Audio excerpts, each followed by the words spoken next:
बिस्मिल्लाहिर्रहमानिर्रहीम, अस्सलाम वालेकुम। ईरान और अमेरिका के बीच में जितनी टेंशन इस वक्त है उतनी ईरान में आए इस्लामिक रेवोल्यूशन के बाद पिछले 45 साल में कभी नहीं थी। ईरान इस वक्त हाई अलर्ट पर है। उसने अपनी मोस्टली एयर एक्टिविटीज़ को रोक दिया है और अमेरिका की फ़ौज के मूवमेंट्स पर नज़र गड़ा कर बैठा है। उसकी नज़र मिडिल ईस्ट के समुंदर रीजन में अमेरिका के मिलिट्री बेसिस और इसराइल तीनों जगह पर है। और ईरान की फ़ौज ने यह ऐलान कर दिया है कि अमेरिका कोई मिस कैलकुलेशन ना करे, क्योंकि हमारी उंगलियां ट्रिगर्स पर हैं। हम अमेरिका के किसी भी हमले का ख़तरनाक जवाब देंगे। साथ में उन्होंने ये भी कहा है कि अगर एक गोली भी चलती है तो उसको हम ऑल आउट वॉर मानकर चलेंगे। दोनों देशों के बीच में इस टेंशन से इसराइल खौफ से कांप रहा है, क्योंकि उसे मालूम है कि ईरान की पहुंच अमेरिका तक तो नहीं है लेकिन इसराइल तक है। किसी भी सिनेरियो में ईरान इसराइल को टारगेट करेगा। इसलिए उसने ईरान को धमकी दी है कि सोच समझकर हमारे ऊपर हमला करना। अगर ईरान इसराइल के ऊपर अटैक करता है, उसे टारगेट करता है, मिसाइल्स दागता है, तो इसराइल इस बार ईरान को ऐसा जवाब देगा जो ईरान याद रखेगा। नेतन्याहू ने अपने एक रीसेंट स्टेटमेंट में कहा है कि ये इसराइल के लिए डिटेरेंस और फौज का सबसे बड़ा इम्तिहान है। अब आप सोच रहे होंगे कि ये सब क्या है। ईरान अपने ऊपर हमले के लिए अमेरिका को वार्न कर रहा है, मतलब वो खुद पहले हमला नहीं करेगा। इसराइल कह रहा है कि उसके ऊपर हमला मत करना, और अमेरिका ने भी कोई ऑफिशियल ऐलान नहीं किया है कि वो ईरान के ऊपर हमला करने वाला है। तो आखिर टेंशन क्यों है वो मैं आपको बताने वाला हूँ। वैसे तो जंग होने के चांसेस ना के बराबर हैं और उसके भी बहुत से रीजंस हैं, वो भी मैं आगे आपको बताने वाला हूँ। लेकिन साथ में हमारे लिए ये भी जानना बहुत ज़रूरी है कि क्यों पूरे मुस्लिम वर्ल्ड को ईरान के साथ मिलकर अमेरिका के खिलाफ जंग में उसका साथ देना चाहिए। कैसे ईरान मुस्लिम वर्ल्ड का वो किला है जिसके सेंटर ऑफ फोकस रहने की वजह से सऊदी, तुर्की और पाकिस्तान बचे रहते हैं।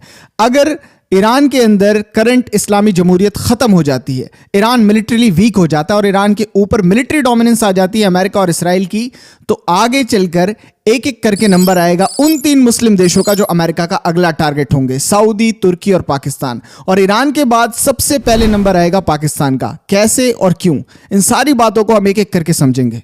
लेकिन आगे बढ़ने से पहले अगर आपने अभी तक हमारे न्यूज़ ऐप टीएमपी न्यूज़ को डाउनलोड नहीं किया है तो आप अभी प्ले स्टोर पे जाएं, टीएमपी न्यूज़ सर्च करें, ये ऐप आएगा, आपको इसे डाउनलोड कर लेना है। सारी सर्विसेज कंप्लीटली फ्री हैं। साथ में आप हमारे व्हाट्सएप चैनल को भी ज्वाइन कर लें, उसका लिंक डिस्क्रिप्शन और कमेंट सेक्शन दोनों जगह है।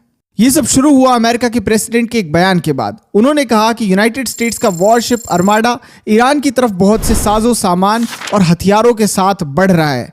उसके बाद से ही ईरान हाई अलर्ट पर है। इससे पूरी दुनिया सीरियस ले रही है। चाइना ने कहा कि अगर ईरान के ऊपर अटैक होता है तो जंग सिर्फ ईरान तक नहीं रहेगी बल्कि पूरे मिडिल ईस्ट में फैल जाएगी, केओस काफ़ी ज़्यादा बढ़ जाएगा।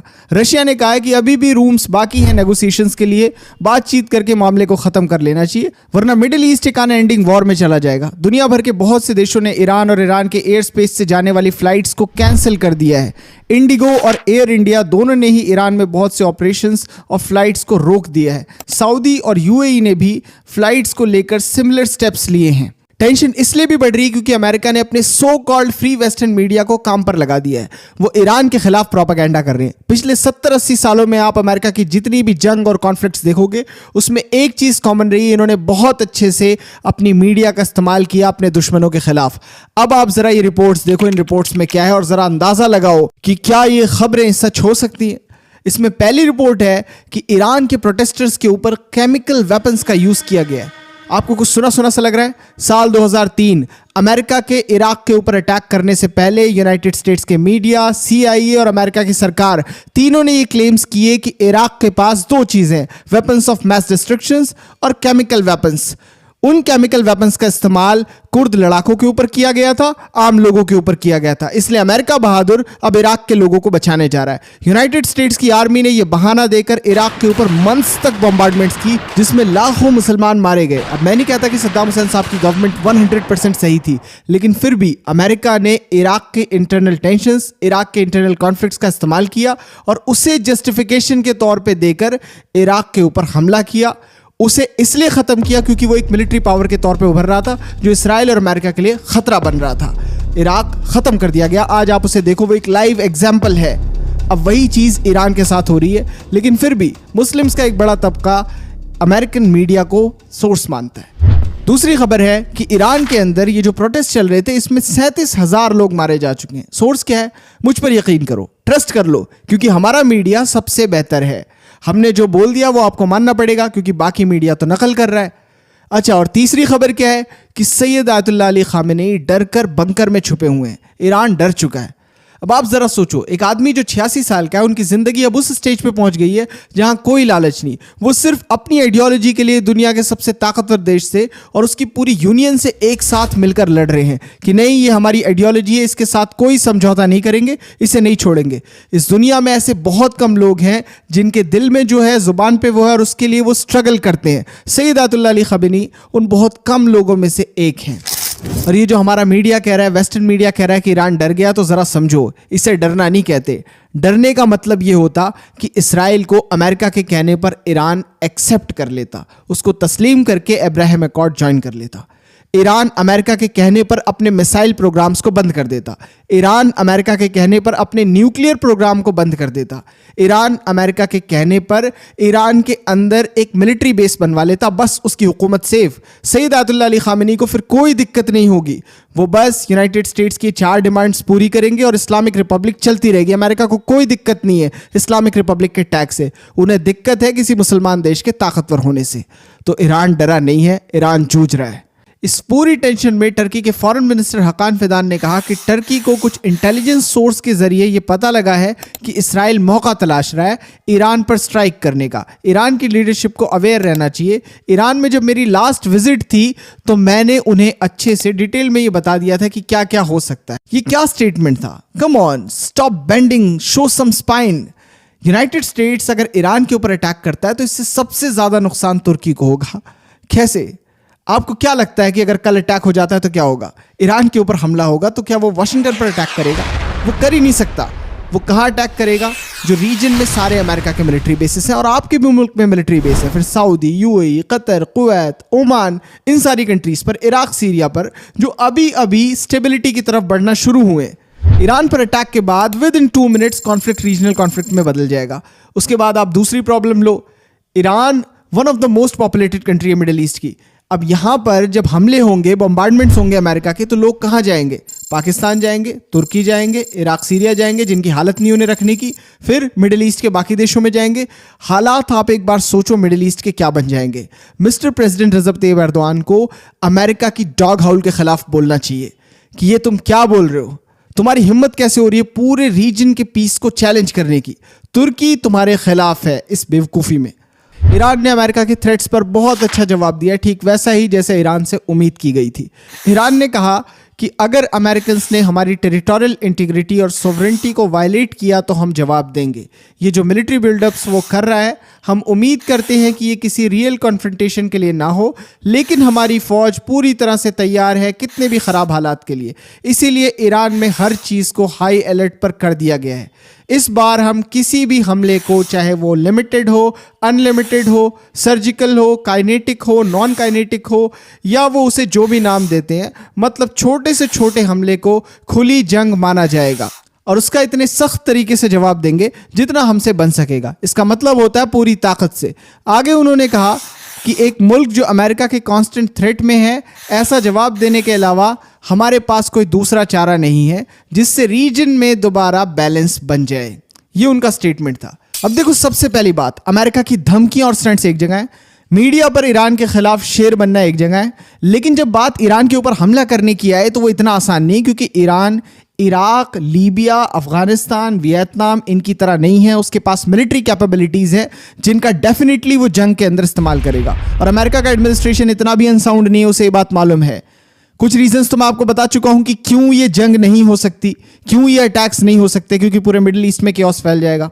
साथ में ईरान के पास बहुत लंबा चौड़ा मिडिल ईस्ट के अंदर सपोर्ट है। सैयद आयतुल्लाह अली खामेनी अगर एक सफ़ेद पेपर पर छोटा सा फतवा लिख दें कि ये लड़ाई हमारे लिए अब एक रिलीजियस ऑब्लिगेशन है, उसके बाद फिर आप देखना क्या हो रहा है और क्या चल रहा है। साथ में आपको यह भी समझ में आ जाएगा, जो वेस्टर्न मीडिया दावा कर रहा है कि वो जो ग्रुप्स जो साल भर पहले एक्टिव थे अब पूरी तरह ख़त्म हो गए हैं, ये आपको इस कॉन्फ्लिक्ट के बाद समझ में आएगा। सब ने ऐलान कर दिया है कि ईरान के अंदर हुकूमत को बचाना उनके लिए प्रायोरिटी है। इस चीज़ को वो अपने लिए प्राइमरी ड्यूटी समझकर चलते हैं। कोई अंदाज़ा तक नहीं लगा सकता कि ईरान के ऊपर हमले के बाद मिडिल ईस्ट के अंदर क्या होगा। तो अगर अमेरिका के एडमिनिस्ट्रेशन का दिमाग घुटने में नहीं है तो फिर जंग बहुत मुश्किल है, लेकिन अगर घुटने में है तो फिर इस बार हालात बहुत अजीब होंगे। और सबसे ज़्यादा अजीब अमेरिका के लिए। वैसे मुझे नहीं लगता कि कोई जंग होगी। तो आप सोच रहे होंगे कि फिर फौज क्यों ला रहा है, उसके भी रीजंस होंगे। देखो, सबसे पहला रीजन है कि यूनाइटेड स्टेट्स ईरान से डेस्परेटली चाहता है कि वो अपने न्यूक्लियर प्रोग्राम्स को बंद कर दे। उसने सारे पैंतरे आजमा लिए, लेकिन ईरान का एडमिनिस्ट्रेशन मानने को तैयार नहीं है। तो अब उसने ये नया तरीका निकाला है, प्रेशर टैक्टिक्स। इसमें क्या है कि अगर आप साइन नहीं करते तो हमारी फौज आपकी तरफ बढ़ रही है, हम मिलिट्री बिल्डअप्स कर रहे हैं। अगर ईरान साइन नहीं करेगा तो ईरान के ऊपर इन्वेजन कर देंगे, तो साइन कर दो, मामला निपटा लो। दूसरा रीजन है कि अमेरिका इराक और सीरिया से अपनी फौज को निकालने वाला है। उन्हें निकालने के लिए उसे वहां एक अच्छा एनवायरनमेंट चाहिए, क्योंकि ऐसे बहुत से गुट और ग्रुप्स हैं जो कि अमेरिका की फौज के ऊपर पीछे से हमला कर सकते हैं। अब अगर ईरान के साथ टेंशन रहेगी और बहुत ज्यादा मिलिट्री बिल्डअप्स होंगे, तो इस बात का ईरान ध्यान रखेगा कि कोई भी हमला अमेरिकी फौज के ऊपर ना हो और ये लोग यहां से अपना सेफ विड्रॉवल कर पाए। हो सकता है अमेरिका ये भी कर रहा हो।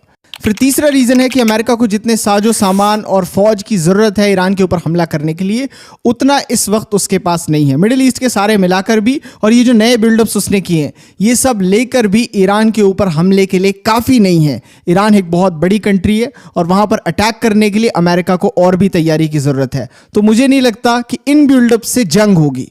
चौथा रीजन और चांस ये है कि हो सकता है कि यूनाइटेड स्टेट्स को गद्दारों ने ये इन्फॉर्म कर दिया हो कि किस जगह पर ईरान का न्यूक्लियर प्रोग्राम है और वहां पर अमेरिका एक बड़े अटैक की तैयारी कर रहा हो। इन्होंने अंदाजा लगा लिया हो कि कितना बड़ा और कितना तेज हमला करना है जिससे न्यूक्लियर प्रोग्राम को नुकसान पहुंच जाए। हो सकता है अमेरिका बिल्डअप्स इसके लिए भी कर रहा हो, लेकिन जंग के लिए नहीं। ये हमला प्रिसाइज होगा।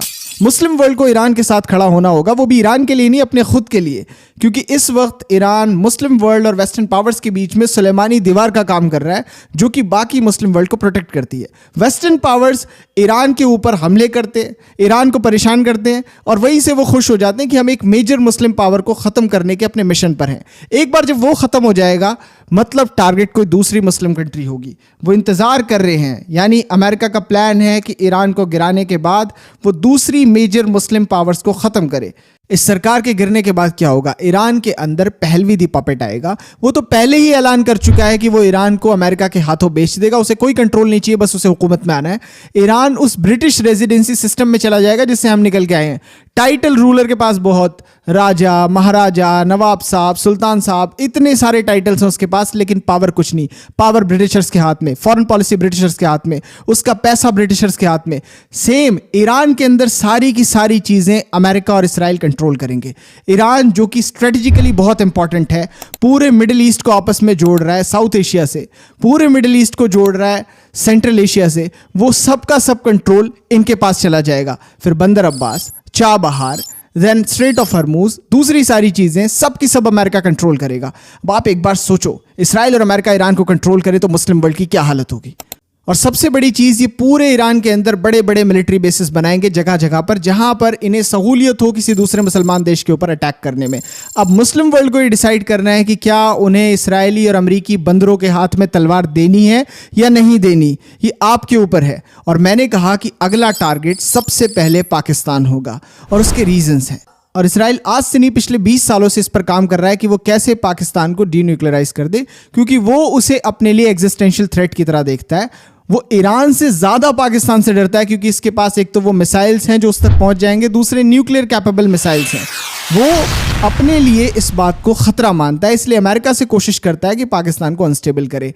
अब जब वो ईरान के अंदर खुद मौजूद होगा तो फिर वो पाकिस्तान के ऊपर अटैक करेगा, एयर स्ट्राइक्स करेगा, और अमेरिका का वही रिएक्शन होगा जो कतर पर हमले के बाद उसका रिएक्शन था। बहुत सारे पाकिस्तानी सोच रहे होंगे कि हमारे साथ ऐसा कैसे हो सकता है, 7 लाख की तो अभी फौज है, फिर 33 लाख फौजी इस वक्त लड़ने के लिए तैयार हैं, न्यूक्लियर बॉम्ब है, मिसाइल्स हैं, बहुत से हथियार हैं, पाकिस्तान अपनी दिफा कर सकता है। लेकिन पाकिस्तान अपनी दिफा नहीं कर पाएगा जब सिनेरियोज उस तरह के बन जाएंगे, क्योंकि अगर यूनाइटेड स्टेट्स ईरान में आता है तो उसके पास पूरी प्रोसेस है पाकिस्तान को तबाह करने की। सबसे पहले वो बलोच सेपरेटिस्ट को ईरान के अंदर ट्रेनिंग देगा, और सिस्तान और बलोचिस्तान से ये जो सेपरेटिस्ट ग्रुप हैं जैसे जैश अल अदल, इन लोगों को बलोचिस्तान भेजेगा। वो सिंध और बलोचिस्तान को तबाह करेंगे, सेपरेटिज्म फैलाएंगे।